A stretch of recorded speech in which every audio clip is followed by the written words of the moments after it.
Hi guys! Fresh from the oven, nag-invento pala kami ni Bunso ng tuna bread. So check natin kung successful. Sandali lang po.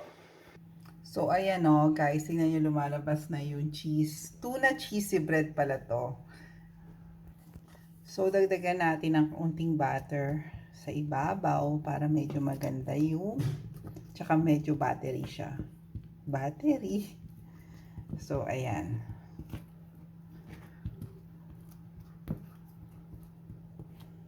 So guys, yung recipe nito, once na successful, gagawin ko ulit.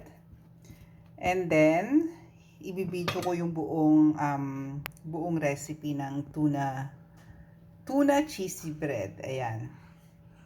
So ayan guys, mukhang successful naman. So sobrang fluffy nung tinapay niya. So sintensyahan ko na. So, wait nyo na lang po yung recipe. Maraming salamat po sa panonood at God bless everyone. Bye!